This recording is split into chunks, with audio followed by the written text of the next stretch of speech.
Hi, it's Jane with Scraptastic Yarns, and I have some happy mail. My goodie box from Rose Likes Crochet came in, and I know you've seen it, but I'm going to show you it again, because I'm real excited about it.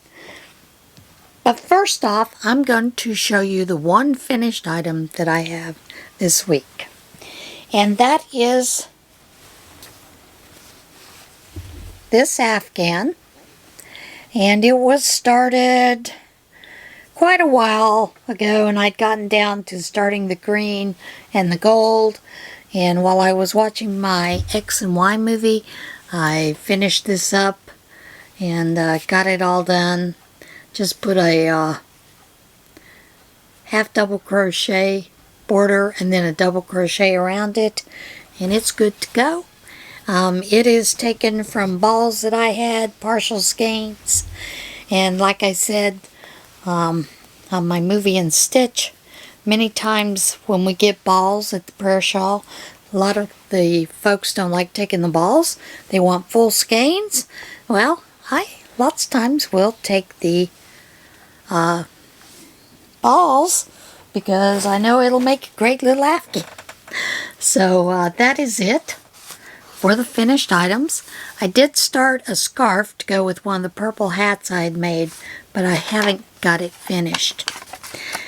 And I will tell you, I in November purchased myself an Addy knitting machine, the king size, and it said it wasn't going to get here until December the 21st. Well, it came last Thursday, but I have yet to play with it because I've been working on the special bag.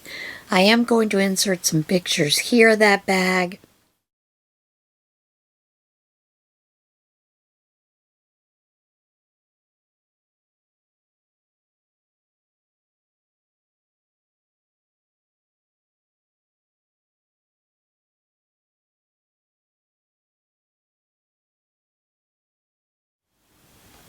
I hope you enjoyed seeing those.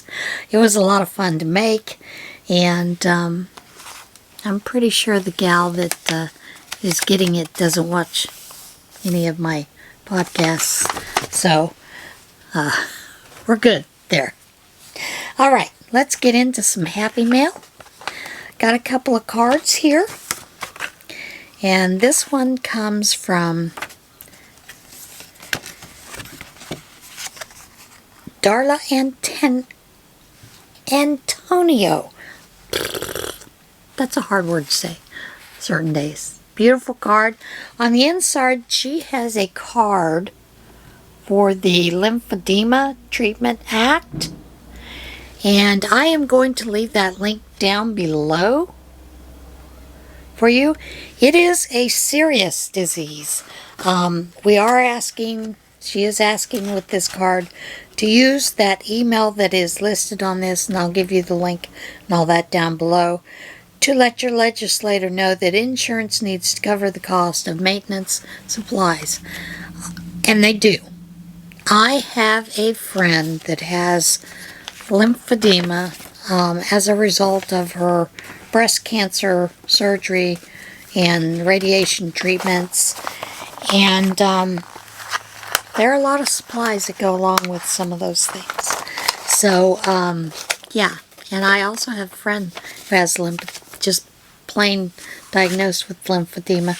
And it's really hard on people to have to supply those things. And I can tell you from having a husband with ostomy, some of the supplies we have, insurance doesn't cover. And it's costly. Those things are expensive. This one came from Terry of Nana's Crochet Ideas, and it is All is Calm, All is Bright, and it was actually addressed to Thomas and me, and I will let Thomas see that a little later. And then this one came from Anna Robinson, and Anna Joyce leaves comments underneath. Look at that. Beautiful cardinals. Beautiful. And it's just a beautiful card. And then we have another one from Ashley, and this is our Stitching Ain't Easy, Ashley. And that's an awful cute card. So thank you so much, guys. Now we all know what you're waiting to see. And that is the Happy Mail, the goodie box. Now I know you've seen this already, but you know what? You're going to see it again. If you don't want to see it, skip ahead. And Rose sent a card. And she said, thank you so much for your sportive wings this year. The goodies are inside the sparkly pouch. Honey, the goodies are inside the box. Because they are absolutely stunning. There are 3 of the Crafter's Secret cotton yarns. And I have never seen this color before, but it is a stunning color. I have to tell you, seeing it on video does not do it justice at all. And then, of course, there are the socks. And boy, do I have a lot. I have a lot of those. So, and there is a nice little zippered pouch. And I like zippered pouches. There is the lovely back quarter. And it's a cute spring print. So look at that. Gorgeous. Love it. There is the Furls hook. And I think I have this size, but I'm not sure. I'm going to show it to you anyway. No, I do not have this size. It is a size I. And that beautiful wood. I do like Furls hooks. So if I have this already, you may see it in another giveaway.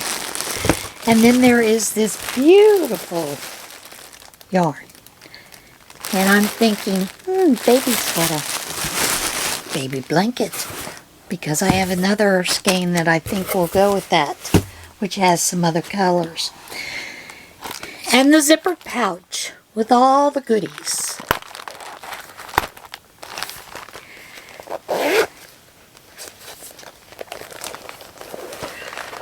And let me tell you, gorgeous, gorgeous, gorgeous.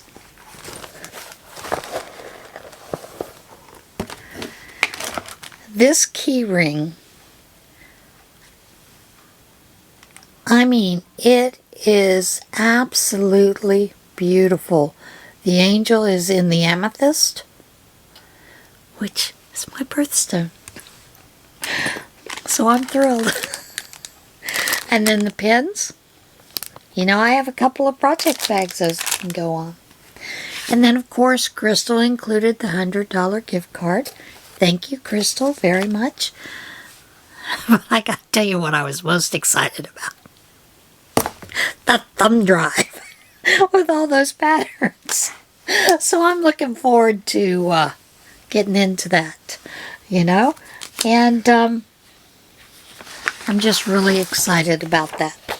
Now, I am going to tell you, I have a couple of things here.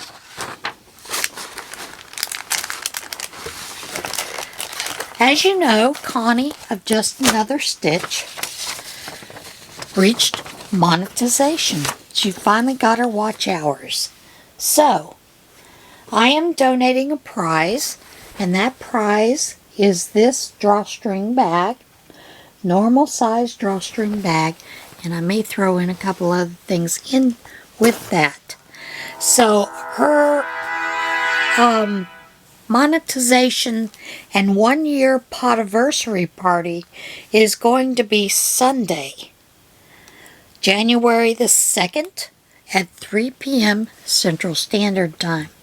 So go in and make yourself a reminder there so you can see that. There are going to be lots of goodies, things that she's going to be giving away, and one of you may get a chance to win this bag. So make sure you get a reminder so you can see that for January the 2nd. Now, here's another thing. We have a yarny sister, and that is Bridget at Queen's Crafts by Bridget. As you know, Bridget recently had to have a pacemaker put in. I believe this was her third. And so she's not able to really work. Her husband, Marvin, got sick. And unfortunately, with him being sick, he wound up in the ICU, I believe for 7 days, because he had a very severe case of pneumonia. That it was a bacterial. It was one that the antibiotics were very resistant. It was a type of pneumonia that was very resistant to the antibiotics. So he wound up on a ventilator for 7 days in the ICU. And of course, because he was sick and couldn't work, and because of some mishandling of paperwork or something where he works at, he lost 3 weeks of pay. So, I am going to donate 2 bags.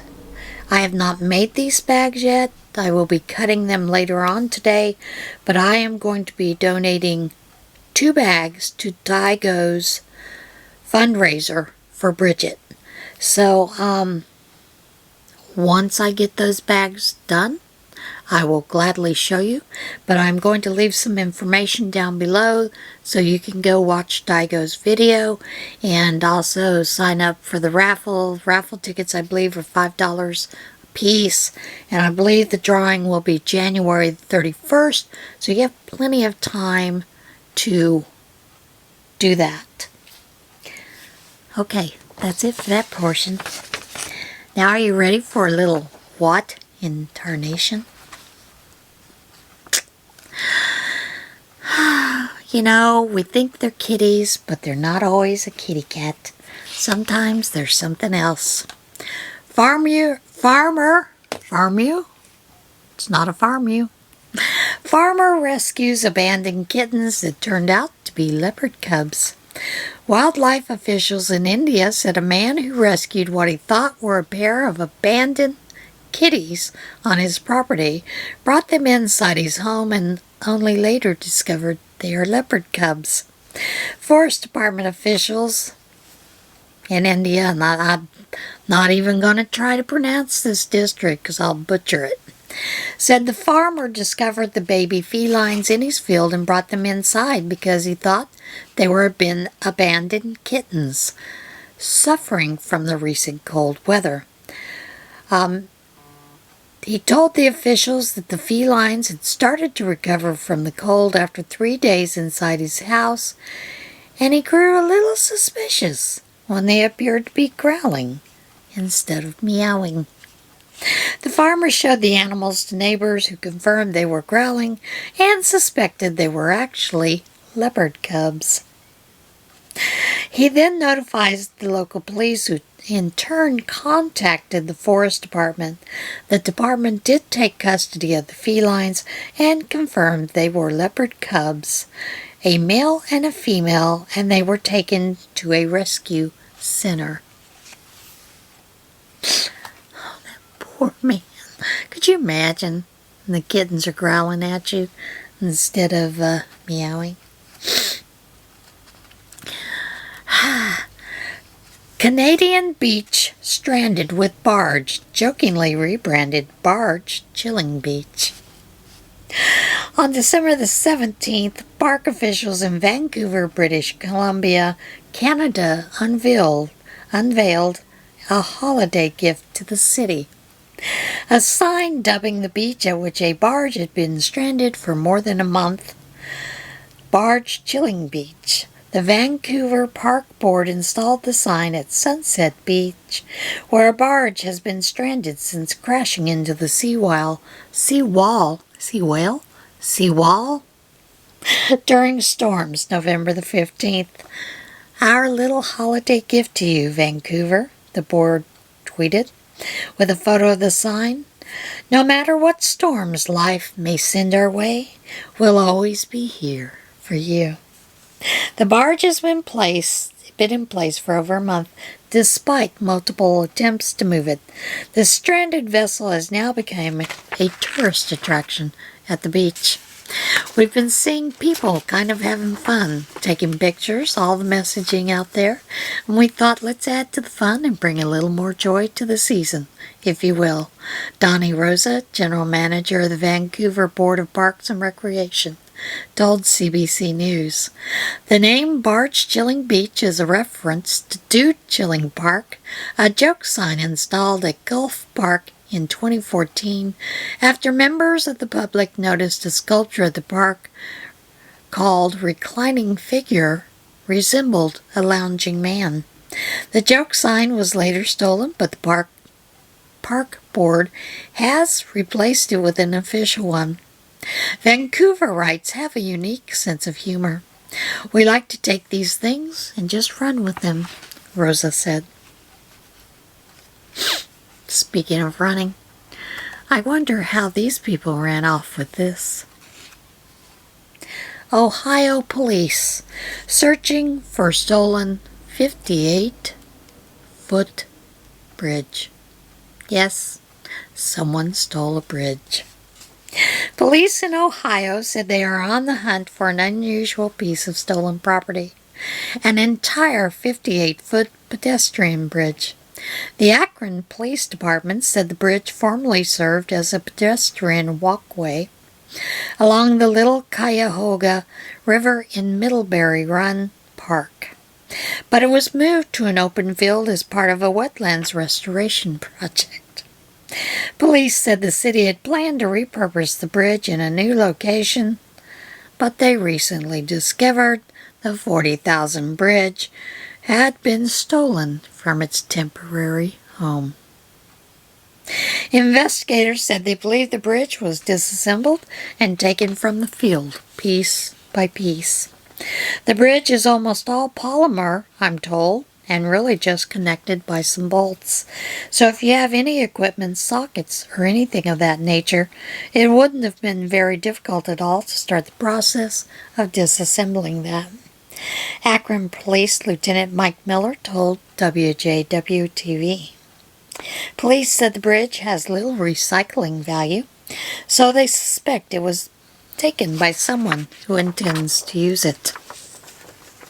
Could be used for a variety of different things, to include as simple as landscaping, or they could use it for some other engineering project, some other large-scale project.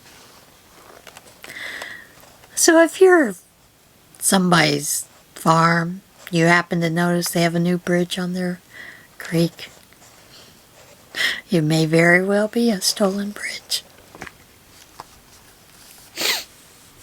Family's Rudolph decoration reportedly attacked by real deer.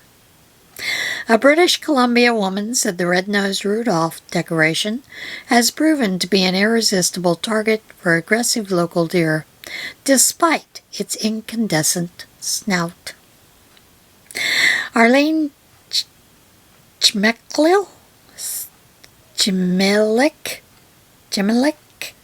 of Fort Nelson said her family first repurposed the 3D archery target, made in the size and shape of a white-tailed deer, into Rudolph, the red-nosed whitetail, about 5 years ago.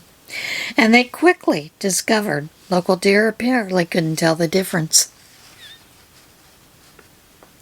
She shared a video of a recent attack on the decoration to Facebook. Every year a buck in the area attacks him or hits, knocks him over and breaks him, she told CBC News. She said she was surprised that the deer weren't warded off by the glowing red light bulb that her husband installed on Rudolph's nose. I'm like, he has a bright red nose. I'm not really sure what they see. She theorized the bucks who are in their rutting season might not be paying attention to Rudolph's features beyond the decoration's antlers. She said her family plans to continue to repair and display Rudolph despite the repeated attacks. He's standing proud, she said. We have another deer story. Apparently deer just want to get high too. Or pain-free or whatever. Deer crashes through CBD wellness store window in Massachusetts. There's that state I have trouble pronouncing. Security cameras at a CBD store in Massachusetts were recording when a deer crashed through a window and ran through the business before crashing back out through the front door. Kirby Mastrangelo,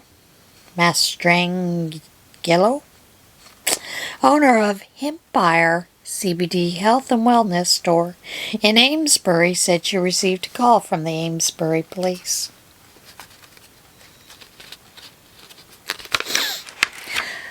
On Wednesday, informing her that a deer had run through the back window of the business, broke out through the glass front door.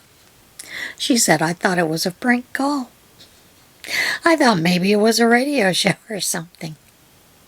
You know, it's Christmas, and there is a deer coming into my store to go shopping." But then the officer said, "Ma'am, this really happened, and we will have some people on standby there until you get down here." She reviewed the security camera footage and discovered a doe indeed had dashed through the store. There's no animal CBD missing, so she didn't take anything on her way out. Mastrangelo, I'm probably butchering that name, said, but it might have been good for her. Could help her recovery.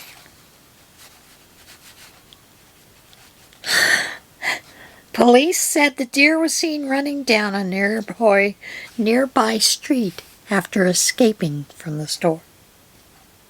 Poor deer. Honey spill creates sticky situation on Indiana highway. A stretch of interstate in Indiana experienced hours of delays Tuesday, around the 14th, when a semi-crash resulted in a large amount of honey being spilled across the roadway. Indiana State Police said the early morning crash on the Fair Oaks area caused honey to be spilled across all lanes of Interstate 65 at mile marker 219. "We have a sticky situation on I-65, they tweeted. Overnight, a semi-crash resulted in a large amount of honey being spilled across the lanes, the 219 mile marker. Traffic is being diverted at exit 220. Fifield said the cleanup operation lasted for several hours, and all lanes were reopened early Tuesday, and no one was injured. Now, have any of you experienced a shortage of cream cheese? Couldn't make cheesecakes? Well, apparently last weekend, Kraft had a unique offer for those of you who are missing your cream cheese. Kraft offers customers $20 apology for cream cheese shortage. Kraft is offering to pony up $20 for dessert supplies to help customers who are unable to make cheesecake due to the shortages of Philadelphia cream cheese. The company set up a special website at which the first 18,000, and I'm sure that's already happened, people to register on Friday and Saturday will be able to apply for a $20 reimbursement for their dessert purchases. There was even a commercial, and you'll get to see it. The promotion is designed to ease customers' concerns about shortages of Kraft's Philadelphia cream cheese, which has been quickly vanishing from the shelves amid the COVID-19 pandemic. Kraft Heinz, which produces the Philadelphia brand, said it has seen a demand spike for several products and that it had to ship 35% more than last year because cream cheese is delicious. As more people continue to eat breakfast at home and use cream cheese as an ingredient in easy desserts, we expect to see this trend continue, the company said in a statement. Bagel shop owners say suppliers tell them that supply chain issues also impact the shortage, with some citing lack of containers. And I told you about that issue with the Boost, right? And corrugated boxes used to ship the cream cheese to large customers such as supermarkets and bagel shops. Other theories have surfaced as well, including labor shortages at some plants and not enough truck drivers. Some observers say many customer schmears are just too thick. And I do like a thick schmear of cream cheese on my bagels and my English muffins.